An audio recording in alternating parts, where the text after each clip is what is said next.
Hey, I'm Olivia. I'm the Southern Yankee Stitcher. Welcome to my floss tube number 30.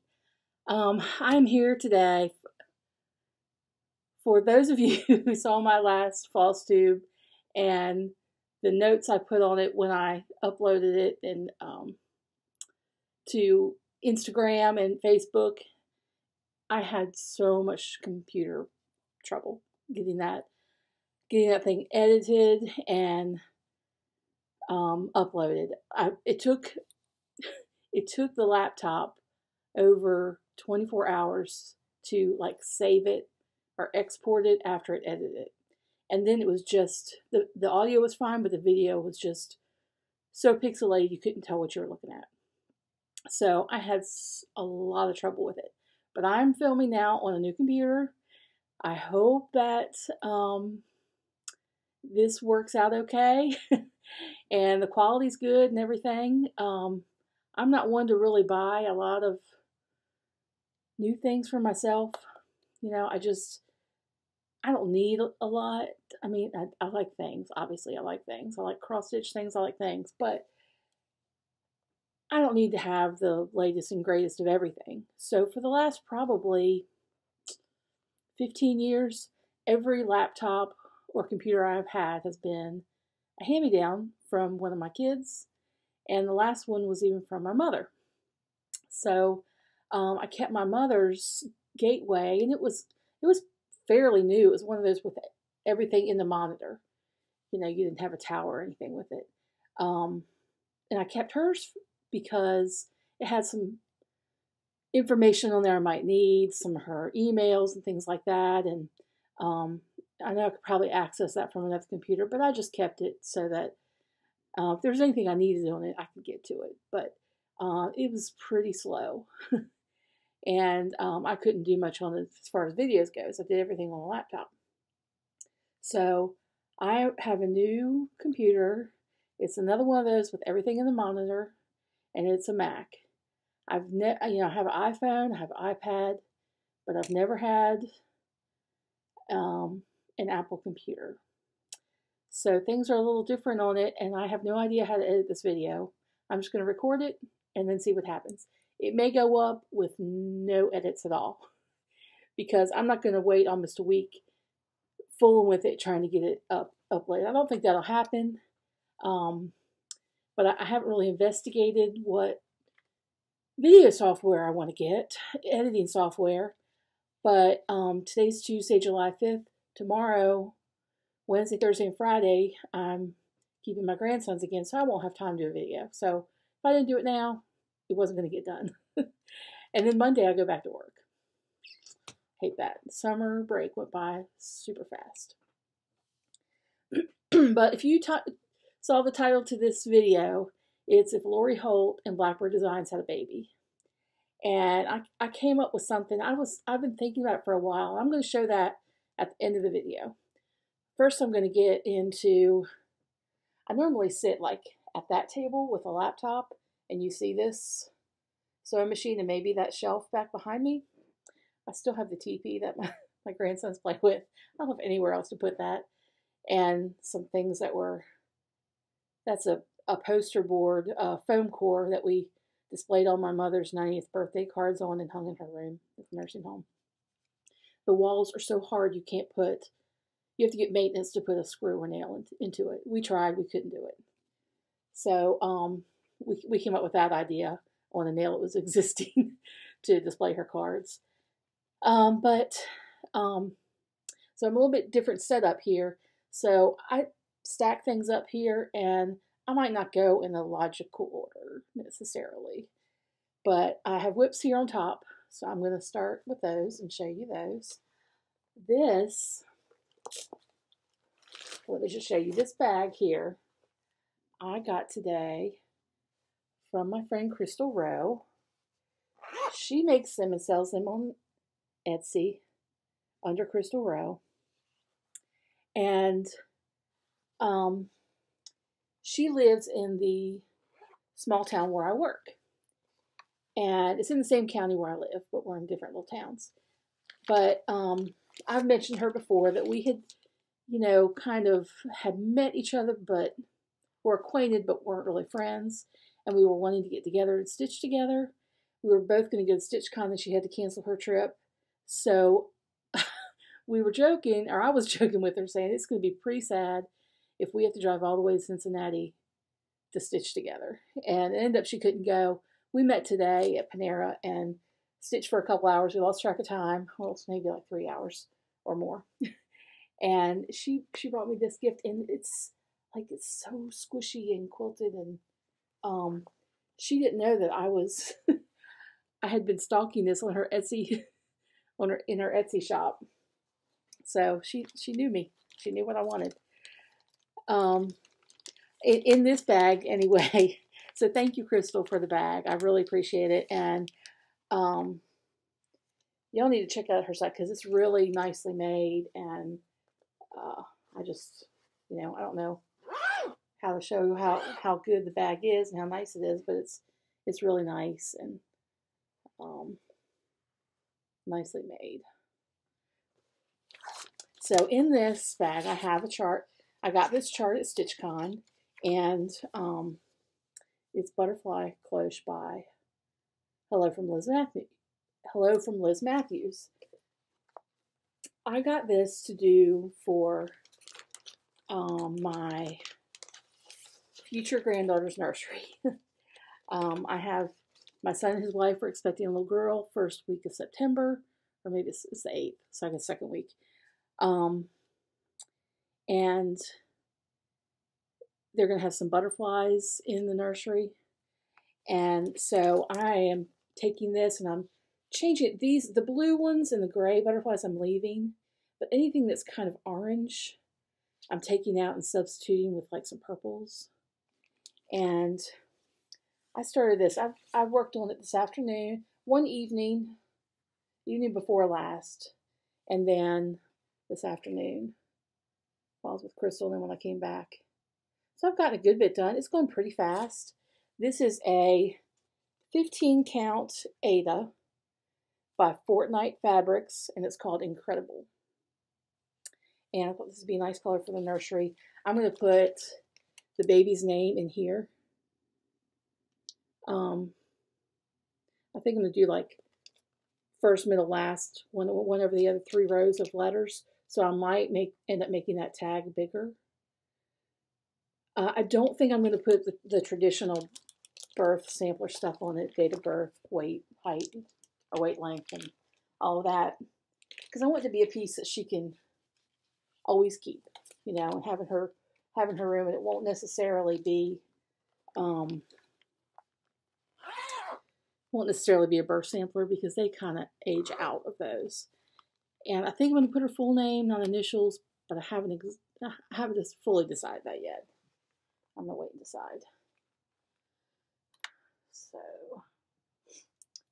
I'm checking off things as I show them to you because I feel kind of disorganized right now, and I don't like that feeling. My other whip, another whip is a Quaker Welcome by Lila Studios, and this was a gift from a viewer. It was so nice, and said she wanted to know if she could send something to me, and she was so happy that she made somebody happy that day. I mean, how nice is that? I love this piece. I love it. I decided to do it on blue, and I love the way that black pops on the blue. I mean, I really like it. This is when I started at StitchCon, and I didn't get as much stitching done at StitchCon as I had hoped to do, but I don't think anybody does. Like, you could go with no projects, buy one thing and start it, you'd be fine. Then I'm also doing one of my monthly pieces.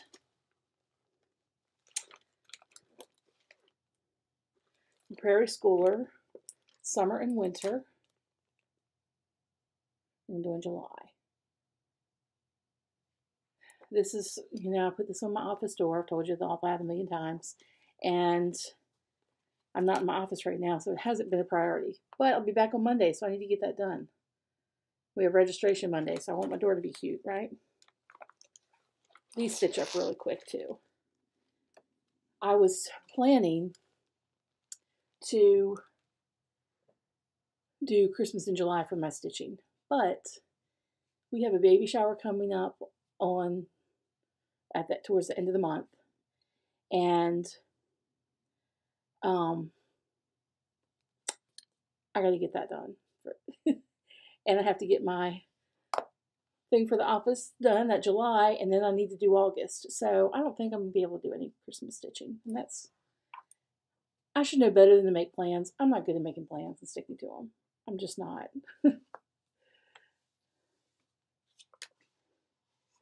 Okay, so that's it for whips. This is my book of days. This is June. And of course I did like the Queen's Jubilee thing there, and then I had StitchCon stuff here and arrows all over the place, but I'm not big at putting a whole lot of stickers on because, I don't know, I want to put my information on there, what I stitch, and I don't want to, that's like that. June's pretty messy. That's too messy looking for me. So here's July. And since I'm doing that butterfly cloche, and we're having a baby shower the same month, I decided to do butterflies. Put that over there. Some of you may have seen a finish that I did. I posted it on Facebook, on one page of Facebook anyway, and on Instagram. And it is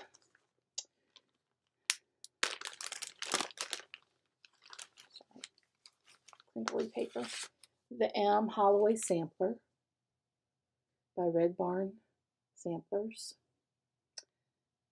She has another one out that I believe is the Addict's Sampler of the Month or something like that. And it's really pretty too.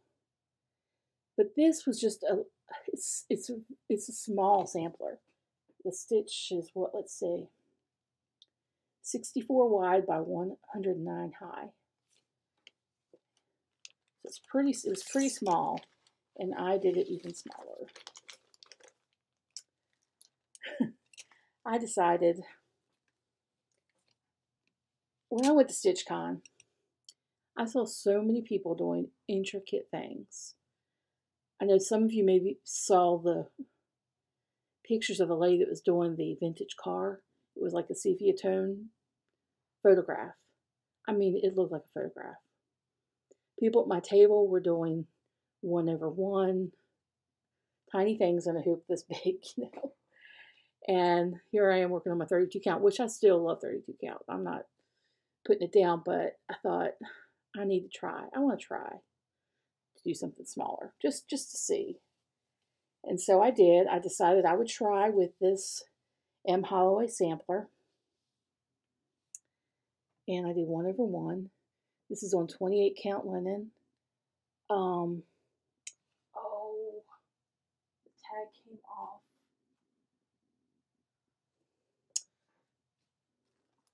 I'll try and find it, put it in the notes. I can't remember the name of the linen right now. But I pulled the DMCs that I had. It's charted in DMC. I pulled the ones I had, but some of them, you see the real light ones on the chart, this one, they're kind of ghosted out. Well, any white, even B5200 on this fabric, when you're doing 1/1 with just one thread, you couldn't see it at all.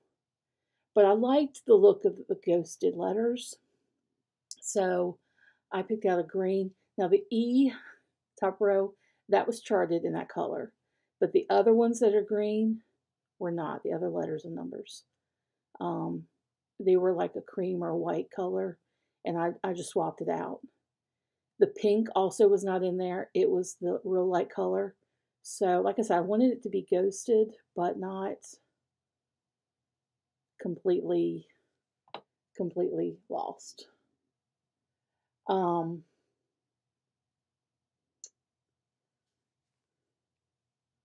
changed the name to Elsie Blank. I have mixed reviews on changing the name from my household. They either just was like, okay, whatever. And one of my daughters was like, ooh, Elsie was my grandmother's sister. She was born in 1907 and she died in 1910. And my grandmother would talk about her. Now, my grandmother was only like a year and a half old when she died. Elsie died in a fire. And I found the newspaper article explaining the details of what happened. And I mean, it was tragic. I can't imagine being a mother and losing a child like that. It was terrible. But if y'all want me to tell you the story, I'll tell you the story next time. But if you don't want to hear stuff like that, that's, they put an article in the newspaper that told all the details of it. Kind of distasteful now. They wouldn't do that, I don't think. But anyway, as I was stitching this, I thought something this small, like a little girl would stitch. And, almost 4 years old, she was a sweet little girl in 1910. So she was, wearing those little dresses and those little high boots. And I just thought, she's always a little girl, so I would put her name on here. And my grandmother, like I said, would talk about her a little bit and say, oh, poor Elsie. And, they talked about Elsie. They mentioned her, I remember they mentioned her a lot. And it was just a way for them, I guess, just to keep her memory alive. So that's why I thought I would do it here. When I frame this up, I'll put a note on there that it was done by M.Holloway and that I stitched it and changed the name. Anyway, so some of you commented. The picture I put on Instagram was this little dresser was beside it, and this dresser was my grandmother's. She was born. Oh gosh, let me get this. I hope I'm getting the date right. 1894. And this is her doll dresser. Now my mother, you see, put some felt in there. That's definitely 1970s felt, but the felt's not original. It didn't have anything in there. But that was her doll dresser, and I don't know if her family member made it for her or who, but it's one of my most cherished possessions. When we were going through, after my mother moved to South Carolina about 15 years ago, I never saw this little chest. And I thought, oh, she probably got rid of that along with some other things. But when we were going through things, I found it. And actually, when my mom was still in her apartment, we were going through some things and came across it. And I was like, oh, put my name on that. I want that. And I just love it. It's even little, got little, it's not a lot of detail. It's pretty primitive, but it was just a doll dresser. I love it. Now, stitching this one-on-one, tell you more about this. I didn't love it. Didn't love stitching on one-on-one. I didn't like how the stitches would go under the threads of the fabric and you'd lose them. At first, I tried to pick them out, once they slid under there. That didn't happen. Didn't work well. Then I just got where I'd stitch them again. So it's a stitch over a stitch. But you can't tell because the other one's hidden under the fabric fiber. I stitch in a hoop, and I use this hoop. It's kind of an antique hoop. I have other ones that are small, round, that probably would have worked for this. They're modern ones. They're not like this. But I kind of like this shape so I could put the whole thing in there. But I normally stitch in hand. And the reason I stitch in hand is because I was having problems with this thumb. My doctor told me I had arthritis in it. Why my left thumb when I'm right-handed, I don't know. But it hasn't bothered me in a long time. But holding this hoop, it started to bother me. And what do you call it? poke and pull or whatever, where you poke your needle down and go underneath. And anyway, that made my arm tired. And my floss got knotted and twisted. When you stitch in hand with the sewing method, the way I do, I just kind of go straight up, straight up, straight up, straight up. Your floss doesn't get tangled. It doesn't get twisted or knotted. I don't have near the arm pain or fatigue like in my hand I would get. I don't have any pain. Even though I'm crumbling up all this in my hand, I don't have any pain in my hand. So, I'm not saying I'll never stitch anything one over one again. This really helped me to know that if there's a sampler or something that has a section on it that's one over one, I know I can do it. Before I'd be like, I don't think I can do that. I know I can, but I don't really like it. So I went to Hobby Lobby today, and I had to get some floss. And while I was there, I thought, let me look for a little frame. And I wanted a frame that was kind of thick, like that would really be chunky around this. And just so I could sit this like on a little table somewhere or something. I couldn't really find anything, but I found this. And the color green in there, I thought, I bet that'll work. It's too small. I didn't measure this ahead of time. I wasn't planning to go, but it cuts off the name. So, and I don't think they had any more in this color in the next size up or any other sizes. But I know this color works, so I'm going to take this frame back, find some chalk paint about this color, and find a frame in the next size up. And I know I like that color in the frame now, so that's probably how I'm gonna do this one. Okay.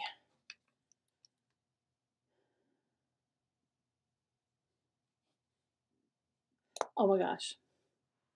I was so excited the other day. I was watching Carol Saltbox Stitcher, and she was doing like a recap of her trip to the Midwest, and she went to see family and went to a retreat and everything. And she was showing the piece that they did at the retreat. It was a retreat exclusive by Brenda Gervais.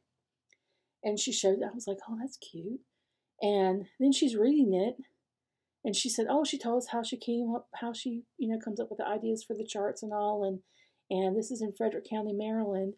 And she's going to be doing a series from Frederick County, Maryland. Well, I'm from Frederick County, Maryland. And so I was so excited.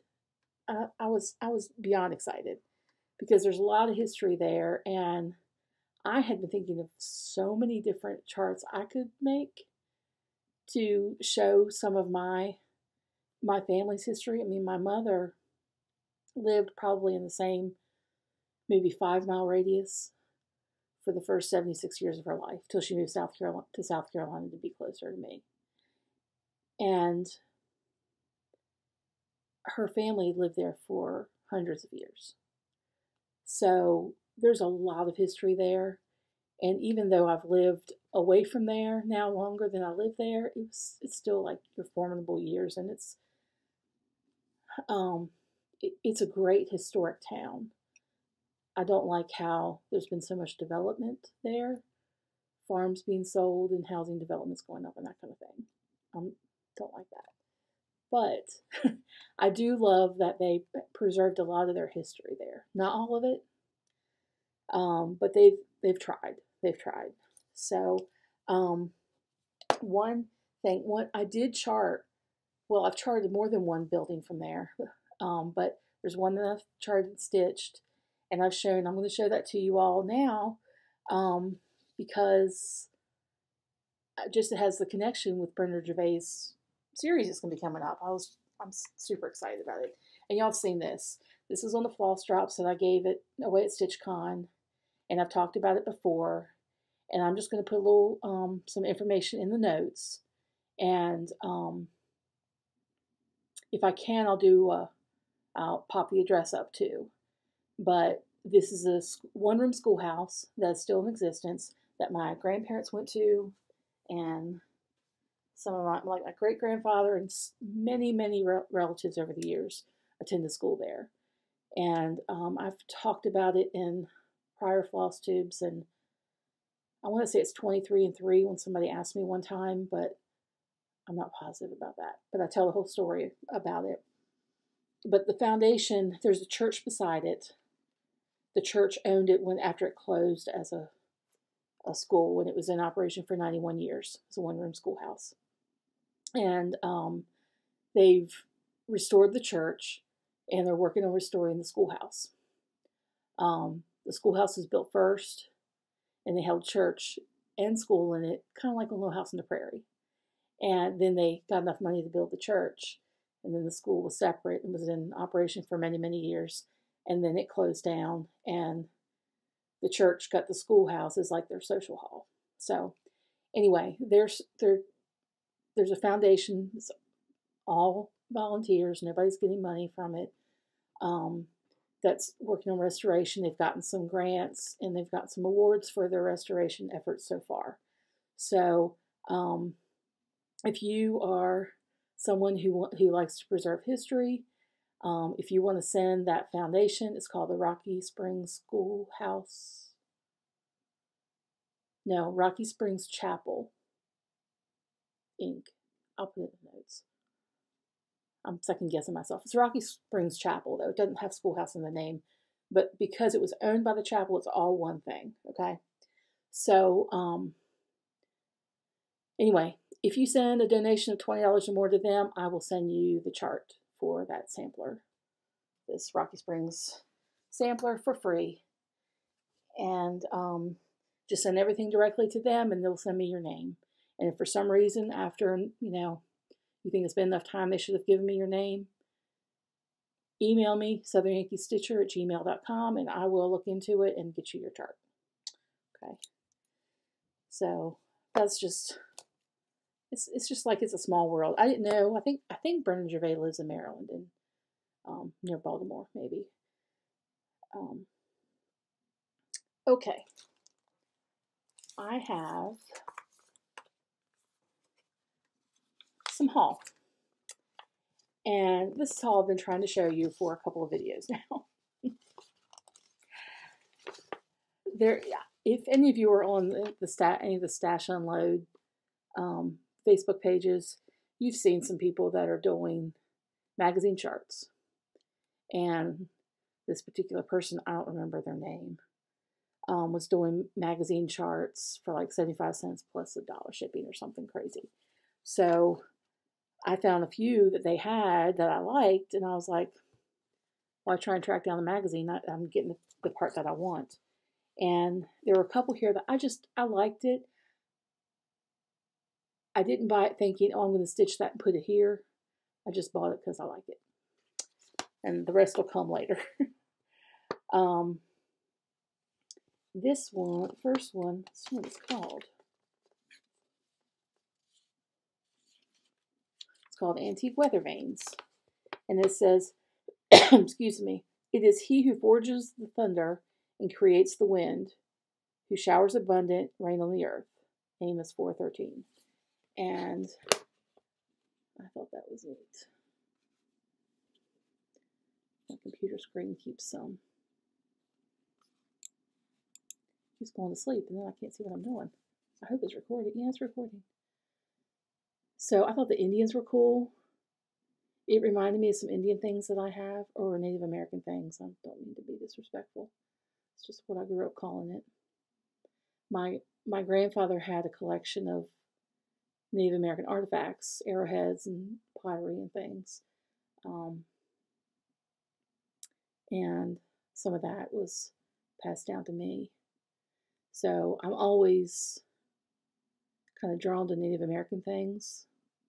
When I first got married, I had like all Southwest in my living room and stuff. It was 91, and my colors were like peach and blue and mauve. A lot of Southwest stuff in those colors. But I love the rooster weather vane too. I've always liked weather vanes. Then this one, more things that I love. This is a versus mother.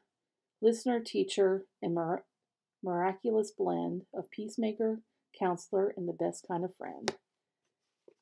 But it all has like the, we call it Delft pottery like things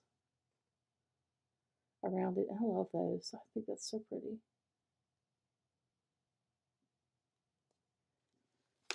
And then, and that was called, what was it called? Just called Sampler. Delft Sampler. And needle case. There's a needle case too. Right there's a needle case. Does it say who? This is from January, Cross Stitch and Country Crafts, January, February, 86. I was in my first year of college. Let's see. It doesn't say. And this other one, the Weather Vanes. It came from Cross Stitch and Country Crafts, September, October, 91. That's the year I got married, so hey, I was just talking about that. I don't see a name on that one either. And then the last one, I also like Crocs. And I have some Crocs. I think I showed you one recently that I got from Mother's Day. It wasn't an old one, but I liked it a lot. And this just has like the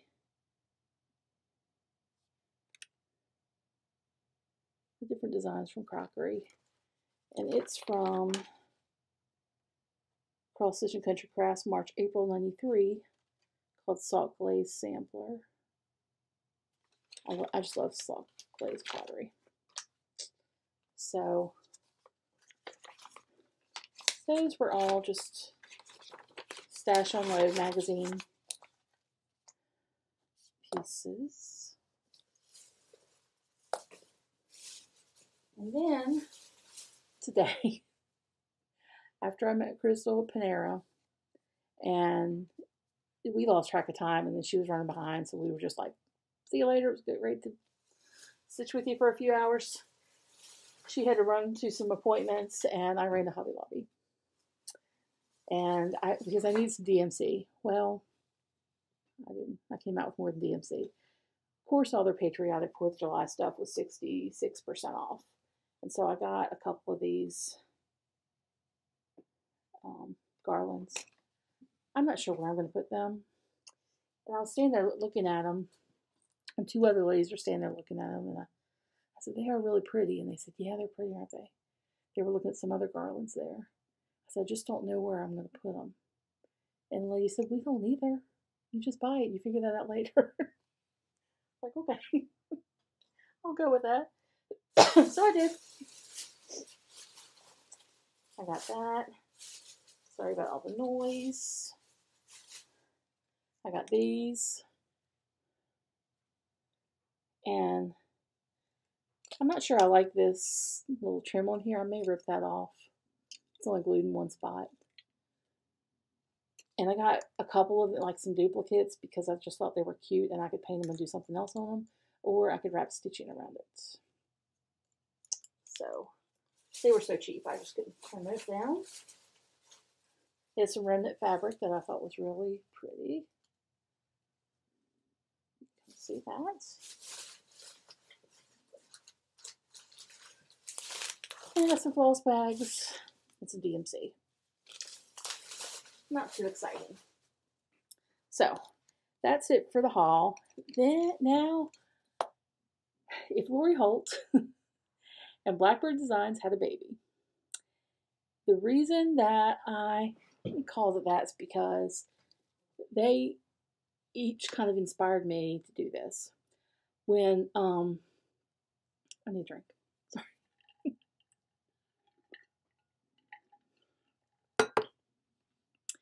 When I was a kid, my parents would go nearly every weekend to antique auctions.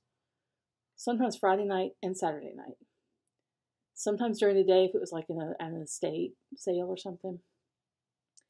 And I loved going along. I loved it.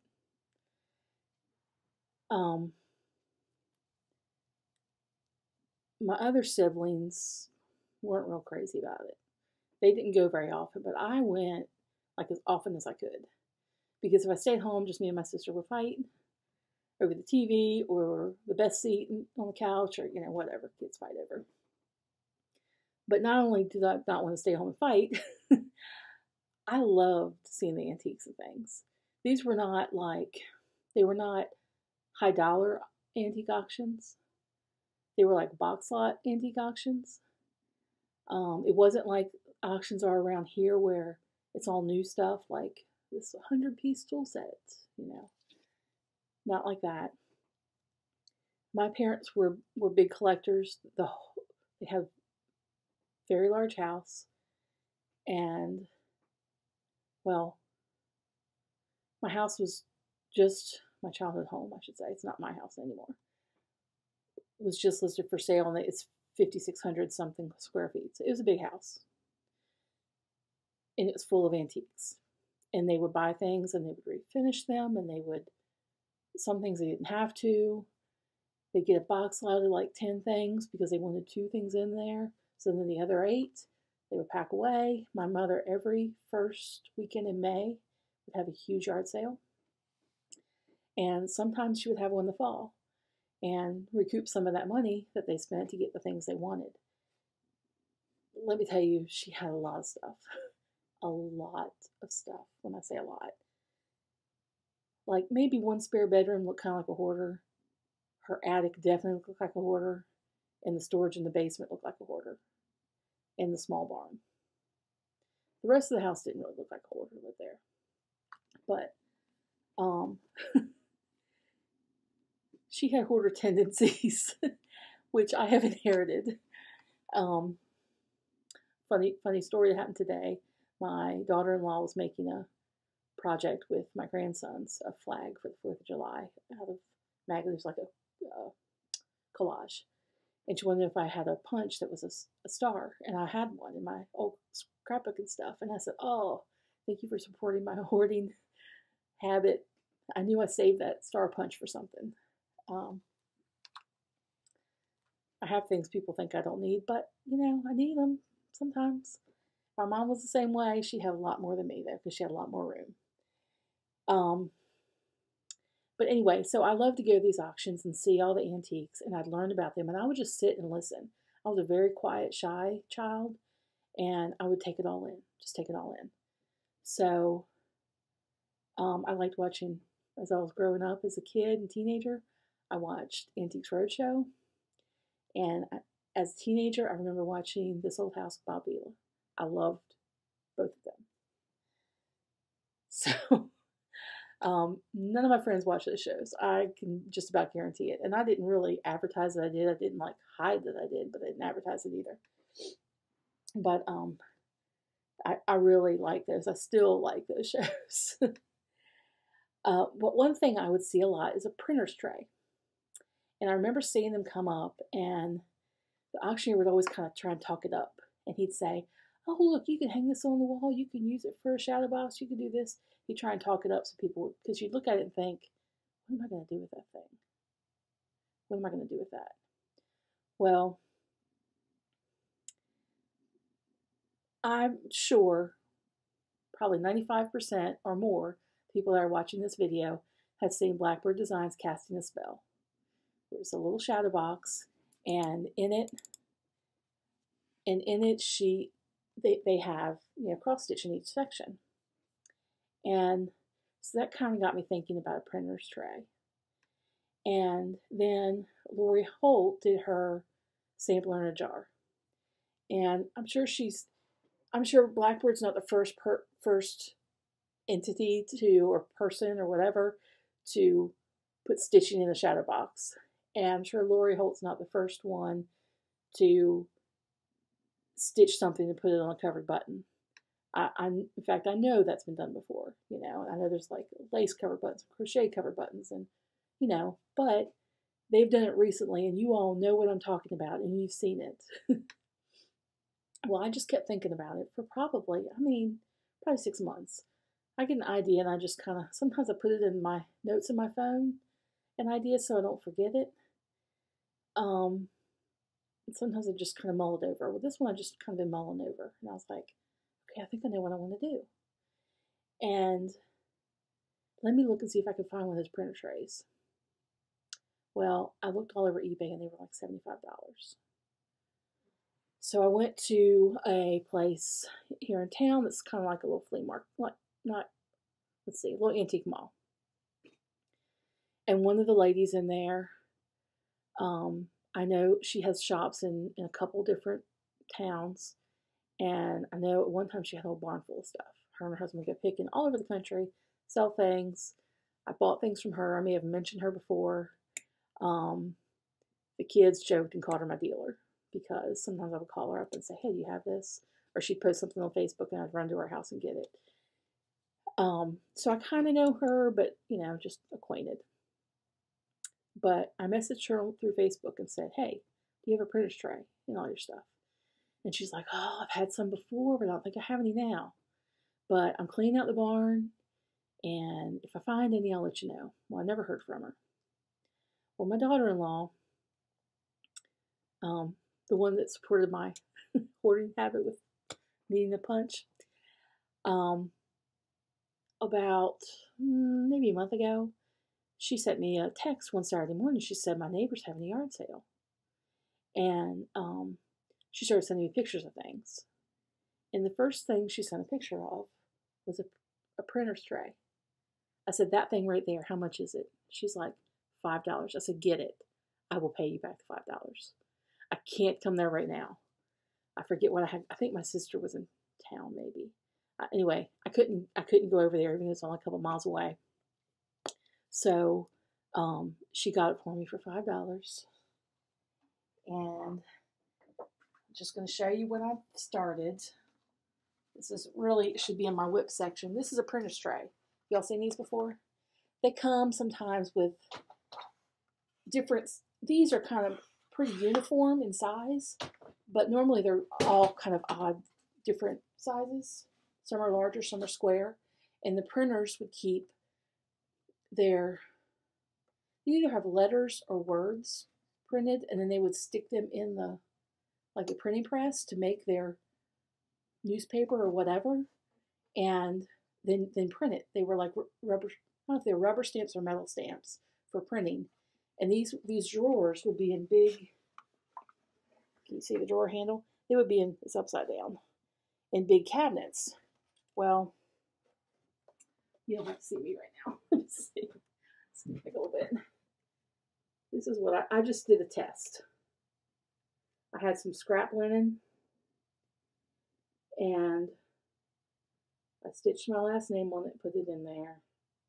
All I did was wrap it around some foam core and scotch tape it. The foam core, a couple of them are a little small. They really need to be a little bit bigger to be perfectly in there, but you don't really notice it. I don't think I have the book in here that I used. I have like a real old cross-stitch alphabet book where I got these letters from. But I just stitched it, like I said, on leftover linen I had. And this is DMC. I don't remember what color. My plan is to fill up every hole in this with something. Now, I normally do not like to alter an antique. And this, gosh, I can't look at it and sit down. I can't let you all look at it and sit down. So these are just popped in there. They're not glued. They're not Velcroed. Nothing. When I was cleaning this up, see these two right here? There's paper in the back. And it was a little bit loose there, and I ripped it out, and I probably shouldn't have, but this thing was pretty dirty. And I think it's just dirt over the years, but also the ink, because look at the fingerprints here. I wonder how old those fingerprints are from the printer that used this tray. Anyway, that's how it would have gone in the cabinet, like this. And they probably had, 20 drawers.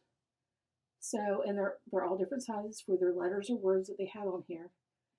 Now, what I started to say is I don't like to alter antiques, but I may. These are just. I think I could take out like one of these if I want to do a square motif. And I might do that because this would have no other use except what I'm going to do. My daughter was like, "Are you going to make like a Scrabble board?" I was like, I thought about it. I thought about doing like a family tree, but what I'm going to do is a sampler. And there will be different letters, different motifs, different things. I'm probably going to do a border that runs from block to block to block all the way around it. And each little motif is going to be, pull up my chair. This chair does not roll well on the carpet. Sorry. So each little motif will mean something personal to me and my family. So anyway, I'll be showing you that probably every video, just a little update of what I've put in there and why I've put it in there. I'm excited about it. This has pretty much cost me nothing, $5 for this. Leftover linen, it was a little strip like this long. And I saved the linen because of Lori Holt's video. Because I thought, maybe I want to do those buttons. But then I thought, maybe I want to do a printer's tray. I really wanted to design a sampler that has my childhood home on it. And then has a lot of different motifs that mean something to my family. And I have charted that and undone it and done it again, and man, I'm just having trouble getting it right, where I'm really happy with it. I want to be really happy with it before I stitch it. But I think I'm trying to put too much in one thing. So with this can take a lot of those little things I wanted to put, like an anchor, because my husband's in the Navy, you know, or a crown, because we can trace back to some kings in England, our family line, and you know, different, or a woodpecker, because we had one of those pileated woodpeckers in the woods behind our house when I was growing up, and because of my biology teacher in high school, I thought they were extinct, and we had the only one. He told us they were nearly extinct. Maybe they were, and they've come back. I don't know, but they're as big as a chicken, and when you hear that woodpecker on a tree, there's no mistaking it. It sounds like a jackhammer. So different things like that just have meaning, and some little Pennsylvania Dutch motifs, because we had those in our house. And some of the wood railings and things that my dad made. Anyway, so that will be coming soon.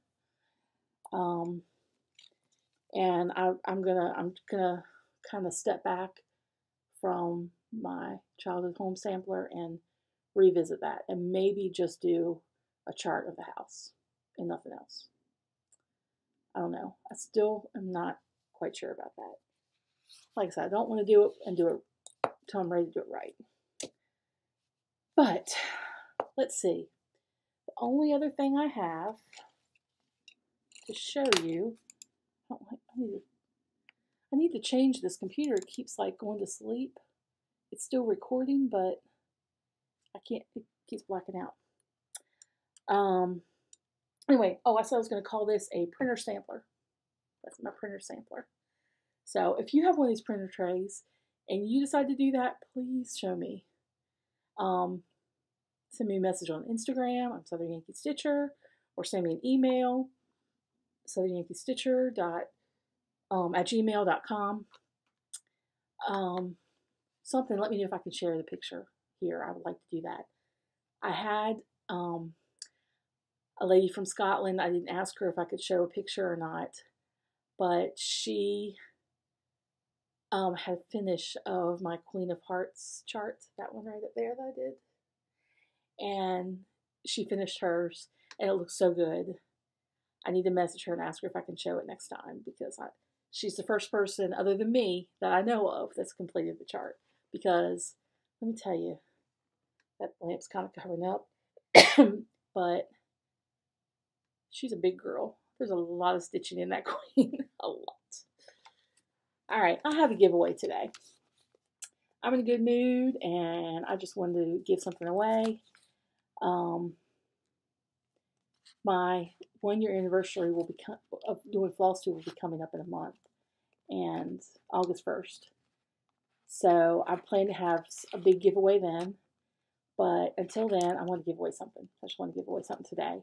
And this is a chart that I picked up, but I don't think I'm going to stitch it. So it is lavender lace Celtic Autumn. It's really pretty. I just don't do these pretty ladies. They're beautiful. Neither of my girls are real girly. My daughter-in-law's not real girly. I'm not real girly. It's just, it's just not it wouldn't go in my house. I'll put it that way. And I don't have anybody, like I said, to stitch it for. But I would love to give this to one of you. So, let me think here. What do I want you to say in the comments? I didn't think of this ahead of time.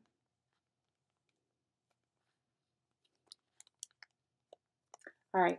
Hey, it's like 98 degrees here today, and I don't know, the humidity's like 100%. I don't know. It's high humidity. You go out, it's just like, look. So, but this is Celtic Autumn, and I'm looking forward to autumn. It's my favorite season. So you could get this and start it. And just use the word autumn, AUTUMN, and tell me something you like to do in the autumn. One of your favorite things about autumn. One of my favorite things about autumn is being in the mountains where there are a lot of hardwood trees. We have a lot of pine trees around here, but where there's a lot of hardwoods, and the way those leaves smell, I love that smell. Like around my house where I grew up, the smell of the leaves when they have fallen, I loved that smell. And I don't have it here. I have to go to the mountains of South Carolina to find that smell. But that's just something I love about autumn. Cool temperatures and the smell of the leaves. But what's something you love about autumn? Tell me in your comment. Use the word autumn. If you haven't already, please like and subscribe. I feel funny asking you to do that, but I really would like you to do that. I'm like 470 something. And a couple videos ago I told you I just want to be at 500. That's my goal, to have 500 subscribers. So if you haven't subscribed already, please subscribe. I'm going to get off of here, and I don't even know what time it is. It's 7 o'clock in the evening. So it's cooling down a little bit. I might go get a little something to eat. I didn't want anything at dinner. I wasn't hungry at dinner time. I'm going to do some stitching. I got to work on this butterfly cloche and get it done before a shower later this month. When I met Crystal today, I was working on that, and I told her I have to get it done before the end of the month because we have a baby shower. She about spit her drink out laughing. She's like, "Oh no, you'll get it done." I'm like, thanks for the encouragement. I said I'm not going to fully finish it. I may buy a frame, but I'm not going to finish it in the frame because I'm not putting the initials or that baby's name in there till the baby's born and they name it. Because my youngest daughter, we had a first middle name picked out, and I just knew that was going to be her name, and that's what I wanted. A couple weeks before she was born, I was like, I don't like that name anymore. So I had to think. I came up with the name Emily, and my mother came up with her middle name Rose. And otherwise she's going to be a Samantha Nicole. I wouldn't have liked Samantha Nicole as much as Emily Rose. So, and almost every Emily I meet, like students at the school I go to, other people I meet, their middle name is Rose. How weird is that? But anyway, so I'm not finishing that. I'm going to be working on that, but I'm not going to fully finish it and put the name on there till it's on the birth certificate. Because I know how you can be and how you can change your mind. Anyway, y'all stay cool. You know, stay hydrated. Don't kill yourself in this heat, man. It's brutal. It's brutal. The grandkids are coming the next 3 days, and we're going to swim in the morning when it's not too terrible. Get their bath, eat their lunch, take a nap. That works out pretty good. And they get up pretty happy. They take their nap really good because the pool wears them out. I found the magic summer combination for a 3-year-old and a 5-year-old. I will see you all in a week or two. Take care. See ya.